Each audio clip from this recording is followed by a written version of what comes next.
اٹھو، یہ ڈرامے بند کرو اور کپڑے بدلو اور جاؤ مما کے پاس۔ مہانور دلہن بنی کمرے میں بیٹھی تھی جب حسام خان زادہ کمرے میں آتے اسے حکم دیتے بولا، بحری ہو کیا، سنائی نہیں دیا؟ مما نے واش روم جاتا ہے تمہیں، میں یہاں اپنی بیچ سجانے کے لیے نہیں آیا۔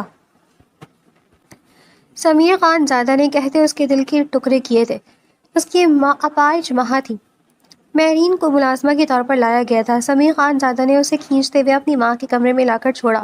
آدھی رات کو وہ اس کے دروازے کے باہر کھڑی ٹھنڈ سے کانپ رہی تھی۔ حسام مجبوری میں اسے کمرے میں لے آیا۔ وہ ڈرتی ڈرتی بیڈ پر، حسام خود کمبل تان کر سو گیا، لیکن مہرین کی روئی روئی آنکھیں بار بار اس کی آنکھوں کے سامنے آ رہی تھی۔ اپنے جذبات سے مجبور ہوتا وہ بے اختیار ہوتا اس پر جھک گیا اور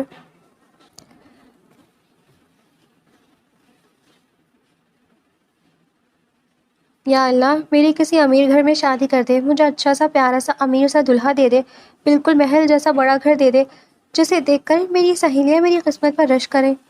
ظہر کی نماز ادا کرنے کے بعد نور دعا کے انداز میں ہاتھ اٹھائے زور و شور سے اپنے رب سے باتوں میں مصروف تھی۔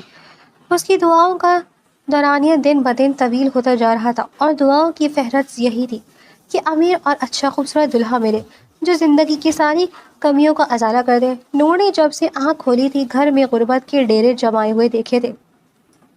ان کا باپ اکیلا کمانے والا اور وہ 5 جانیں کھانے والے تھے۔ ماں اپنی 5 بیٹیوں کو دیکھ دیکھ کر ہر وقت کڑتی رہتی، کیا ہی اچھا ہوتا اگر اللہ مجھے بیٹا دے دیتا، اپنے باپ کا سہارا بندہ۔ اب یہ بیٹیاں ہیں میرا بوجھ، پہلے ان کی تعلیم کا خرچ اٹھاتے رہو، پھر ان کا جہیز تیار کرو، ہم تو بیٹیاں بڑھاتے ہوئے ہی بوڑھے ہو جائیں گے۔ سکینہ روتے ہوئے بولتی تو ان کے شوہر اللہ داتا انہیں تسلی دیتے، ایسی باتیں مت کیا کرو، نیک بخت اللہ سے اچھے کی دعا کیا کرو، اپنی بچیوں کے اچھے نصیب اللہ سے مانگا کرو، بس کہ ہاں دیر ہے اندھیر نہیں۔ اور یہ بات بھی اپنے ذہن سے نکال دو کہ بیٹیاں بوجھ ہوتی ہیں، بیٹیاں اللہ کی رحمت ہوتی ہیں، بوجھ نہیں ہوتی۔ لیکن بیٹیاں اب ہمیں کما کر تو نہیں کھلا سکتی، جب آپ بوڑھے ہو جائیں گے، کمزور ہو جائیں گے، تب یہ بیٹیاں آپ کا سہارا نہیں بنیں گی۔ لوگ اس لیے بیٹے مانگتے ہیں جو بڑھاپے میں ماں باپ کا سہارا تو بنے۔ اللہ داتا سر پکڑ کر رہ جاتے، اب تم اللہ کے ساتھ دل لگاؤ گی؟ نیک بخت اللہ سے معافی مانگو، کس قسم کی باتیں کرتی ہو؟ جو اللہ نے دیا اس پر شکر ادا کرنا سیکھو۔ سکینہ اپنے شوہر کا غصہ دیکھ کر خاموش ہو جاتی، مگر دل ہی دل میں وہ اپنی بیٹیوں کو دیکھ کر ضرور ہی جھلا جاتی۔ کبھی کبھی انہوں نے اپنی بیٹیوں سے پیار سے بات نہیں کی تھی۔ مہانور بہنوں میں سب سے بڑی تھی، اپنے ابا کی لاڈلی بھی تھی۔ مہانور بہنوں میں سب سے زیادہ خوبصورت تھی، اس کا چہرہ بے داغ تھا، آنکھیں بھی بے تحاشا خوبصورت اور بڑی بڑی تھی، رنگت بھی کھلی کھلی سی، بال گھٹنوں تک چھوتے تھے جو اسے دیکھتا دیکھتا رہ جاتا۔ وہ اپنے عام سے کپڑوں میں بھی عجیب سی آن بان اور شان والی دکھتی تھی۔ زیادہ تر وقت وہ آئینے کے سامنے کھڑی ہو کر بتاتی تو ماں اسے خوب برا بھلا بولتی، ہر وقت آئینے کے سامنے لڑکی رہتی ہو، ذرا شرم و حیا نہیں تمہیں؟ ارے ہمارے زمانے میں تو ماں باپ کے سامنے لڑکیاں بالوں میں کنگھی تک نہیں کرتی تھی، ہار سنگھار کو ہاتھ تک نہیں لگاتی تھی، اور آج کل ہار سنگھار کر کے ماں باپ کے سامنے اپنی خوبصورتی کا ملاحظہ کر رہی ہوتی ہیں۔ شرم و حیا تو ختم ہو چکی ہے۔ ماں کی بات پر مہانور برا سا منہ بناتی، اماں بھی نہ میرے ڈانٹنے کا کوئی موقع ہاتھ سے جانے نہ دیتی۔ وہ بس اوڑھتے ہوئے کمرے میں چلی جاتی اور لپسٹک کو دراز میں رکھ دیتی جو اماں کی نظروں سے بچا کر وہ اپنے چہرے پر تھوپ لیا کرتی تھی۔ آج بھی وہ زور و شور سے شادی کی اور اچھے دلہے کی دعائیں مانگ رہی تھی جب باہر سے عجیب سے شور کی آوازیں سنائی دیں۔ جانماز سے بیٹھ کر وہ باہر آئی تو اپنے گھر کے آنگن میں اس نے ایک انتہائی عجیب منظر دیکھا۔ گھر میں 3 خواتین تھیں، تینوں اچھے خاصے کپڑے پہنے ہوئے خاصی مالدار نظر آ رہی تھی۔ اماں کو سمجھ نہیں آ رہی تھی کہ وہ ان لوگوں کو کہاں بٹھائے، ان کی کیسے خاطر مدارت کرے۔ عورتوں کو کمرے میں بٹھا کر وہ پپو کو بازار میں دوڑا گئی تھی۔ پپو نوریہ کی خالہ کا بیٹا تھا، ان کا گھر بھی اسی گلی میں ہی تھا۔ پپو زیادہ تر ان کے گھر میں ہی پایا جاتا تھا اور اسے دیکھ دیکھ کر تو سکینہ بی اور بھی زیادہ فلک سناتے لگتا۔ اس وقت تو پپو نے ان کی بات بہت بڑی پریشانی کو دور کر دیا تھا اور ان کا مطلوبہ سامان جلدی سے لے کر آ گیا تھا۔ مہانور کو انہوں نے چائے بنانے پر لگا دیا تھا۔ کسی طرح سے سکینہ بی کی تسلی نہیں ہو رہی تھی، ہاتھ پاؤں پھولے جا رہے تھے۔ مہانور حیرت سے اپنی ماں کی پھرتیاں ملاحظہ کر رہی تھی۔ پپو نے اسے بتایا تھا کہ یہ عورتیں بڑی سی گاڑی میں آئی ہیں جو ان کے دروازے کے باہر کھڑی ہیں۔ سبھی بچے حیرت اور اشتیاق سے گاڑی کو دیکھ رہے تھے۔ مہانور بھی ایک جھلک گاڑی کو دیکھ آئی تھی اور تب سے اس کی آنکھوں میں اپنی گاڑی کے خواب سج گئے تھے۔ کاش میرا شوہر اتنا امیر ہو کہ وہ ایسی ہی بڑی سی گاڑی میں مجھے گھمایا کرے۔ مہانور کے خوابوں اور خوشیوں کی تو کوئی حد ہی نہیں تھی۔ کچھ دیر بیٹھنے کے بعد وہ عورتیں چلی گئی تھیں اور باقی سارا سامان ان بہنوں کے حصے میں آ گیا۔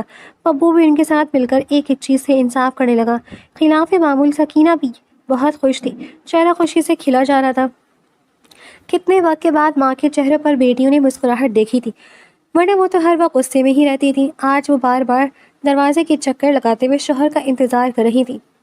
مہانور نے ساتھ باقی بہنیں بھی حیران تھیں کہ آخر ماں کی کیا پلٹے کی وجہ کیا ہے۔ ان عورتوں نے اسے کیا کہا ہے جو ماں اتنی خوش ہے؟ اور پھر یہ عقدہ بھی شام تک کھل گیا تھا۔ عورتیں مہانور کا ہاتھ مانگنے کے لیے آئی تھیں۔ وہ لوگ ایک بہت بڑے بنگلے میں رہتے تھے۔ جس لڑکی کا وہ رشتہ لائی تھی وہ عورتیں اس لڑکی کی رشتے میں چچی اور پھپھو لگتی تھی، جبکہ لڑکی کی ماں اپاہج تھی، چلنے پھرنے سے قاصر تھی۔ لڑکا ایک بہت بڑے بزنس مین کا بیٹا تھا۔ والد صاحب کا انتقال ہو گیا تھا اور وہ بزنس اب لڑکا ہی سنبھالتا تھا۔ جب یہ ساری باتیں مہانور تک پہنچی تو اسے اپنی خوش قسمتی پر یقین نہیں آ رہا تھا۔ آج یہ سب اللہ سے دعائیں مانگی اور اللہ نے پوری کر لی۔ اللہ میاں کتنے اچھے ہیں، مجھ سے کتنا پیار کرتے ہیں۔ یا اللہ، ان لوگوں کے پاس میری سوچ سے زیادہ پیسہ ہو، میری سوچ سے بھی زیادہ بڑا گھر ہو جہاں میں عیش و عشرت کے ساتھ رہوں۔ اگلے دن مہانور نے اپنی ساری سہیلیوں کو بھی اس بات کی خبر دے دی تھی۔ ایک سہیلی کو خبر دی تو اس نے باقی سب کو جا کر بتا دیا۔ خبر یہ ایسی چٹ پٹی تھی، شام تک سبھی سہیلیاں اس کے پاس آ گئی تھیں اور وہ شرمائے شرمائے انداز میں ان کے سوالوں کے جواب دے رہی تھی۔ ہمارے ہونے والے دلہا بھائی کا نام کیا ہے؟ وہ دیکھنے میں کیسے ہے؟ یہ تو سنا ہے کہ بہت امیر ہے، مگر یہ تو بتاؤ شکل سے کیسے؟ کوئی تصویر تو ہوگی۔ دوسری سہیلی بولی، مہانور دیکھ لینا، ایسا نہ ہو کہ وہ کہیں تم سے عمر میں بڑے ہو۔ اکثر دگنی عمر کے مردی غریب اور کم عمر لڑکیوں سے شادی کرتے ہیں اور پھر جلدی ہارٹ اٹیک یا دوسری بیماری میں مبتلا ہو کر مر جاتے ہیں اور لڑکی کو دنیا میں اکیلا چھوڑ دیتے ہیں۔ صدف نے ایسا دردناک نقشہ کھینچا کہ مہانور بری طرح ڈر گئی تھی۔ اس کے دل میں بھی طرح طرح کے خدشات سر اٹھانے لگے تھے۔ ساری خوشی اڑن چھو ہو گئی تھی۔ نہ جانے ہونے والا شوہر کیسا ہوگا، اگر وہ بوڑھا ہوا، کنگار ہوا، کیسی لا علاج بیماری میں مبتلا ہوا تو میں کیا کروں گی؟ ماں سے کچھ پوچھ بھی نہیں سکتی کیونکہ ان کا تو کچھ بھروسہ نہیں تھا کہ ایسے کسی سوال پر وہ جوتا اتار کر اسے مارنا شروع ہو جاتی۔ 2 دن بعد وہ عورتیں پھر سے آئی تھیں۔ اب وہ لوگ مہانور کے لیے بہت سارے تحفے، مٹھائیاں اور پھل لے کر آئے تھے۔ آج ہی انہوں نے شادی کی تاریخ بھی لے لی تھی۔ سکینہ بیگم تو ان کی ہتھیلی پر سرسوں جمانے والے طریقے کو دیکھ کر پریشان ہو گئی تھی۔ ارے بہن، ہمارے تو ابھی کوئی تیاری نہیں ہوئی، ہم بیٹی کو خیالی ہاتھ رخصت نہیں کر سکتے۔ لڑکے کی پھپھو اور چچیاں انہیں سمجھانے لگیں، بہن ہمیں صرف لڑکی چاہیے، اس گھر میں کسی چیز کی کوئی کمی نہیں ہے۔ سچ کہوں تو ہماری بھاوج جب سے بستر کی ہو کر رہ گئی ہے، اس گھر کو کسی عورت نے سنبھالا نہیں۔ گھر کو سجانے سنوارنے کے لیے گھر کی عورت ہی توجہ دیتی ہے۔ نوکر چاکر مارے باندھے کام تو کر لیتے ہیں، مگر جیسا ایک مالکن گھر کو سنوار گئے ویسا نوکر چاکر کبھی بھی نہیں کر سکتے۔ اور مہانور اس گھر میں مالکن بن کر جا رہی ہے۔ گھر کو مہانور کی ضرورت ہے، اس لیے آپ آنے والے جمعے کو ہمیں نکاح کی تاریخ دے دیں۔ سکینہ بیگم ایسے کیسے نکاح کی تاریخ دے دی تھی؟ انہوں نے اپنے شوہر سے مشورہ کر کے انہیں جواب دینے کا کہا تھا۔ شام کو ہی ان کا فون آ گیا۔ لگتا ہے ان لوگوں کو بہت جلدی ہے، مجھے تو یہ جلد بازی کھٹک رہی ہے، کہیں ہم کچھ غلط تو نہیں کر رہے۔ اللہ دتا صاحب نے اپنی بیوی کو تسلی دی، فکر مت کرو، سب ٹھیک ہو جائے گا۔ میں نے ان کے بارے میں معلومات کی ہے، وہ لوگ تو بہت امیر ہے، بہت بڑے رئیس خاندان سے تعلق ہے ان کا۔ ان کے بارے میں ایسی ویسی کوئی غلط بات سننے کو نہیں ملی، مگر مجھے حیرت ہے کہ اتنے بڑے لوگ ایک غریب گھر کی لڑکی کو بہو بنا کر کیوں لے کر جا رہے ہیں؟ زبیر کے لڑکے میں بھی کسی چیز کی کمی نہیں ہے، یہی تو مجھے بھی سمجھ نہیں آ رہی۔ شاید انہیں ہماری مہانور پسند آ گئی، میری بچی ہے بھی تو بہت پیاری۔ مہانور جیسی صورت کی مالک لاکھوں میں ایک ہے۔ زندگی میں پہلی بار سکینہ بیگم کو اپنی بیٹی کی خوبیاں نظر آئی تھیں۔ آگے وہی ہوا جو مہانور کے سسر والوں نے چاہا تھا۔ جمعے کی شام کو اس کا نکاح ہو گیا۔ نکاح کا جوڑا اور باقی سارا سامان اس کے سسرال والے ہی لے کر آئے تھے۔ مہانور کی بولی دیکھ کر مہانور کی سہیلیاں اور محلے کی عورتیں کی آنکھیں پھٹی کی پھٹی رہ گئی تھی۔ اماں، اتنے قیمتی کپڑے اور اتنے خوبصورت بھاری سونے کے زیورات!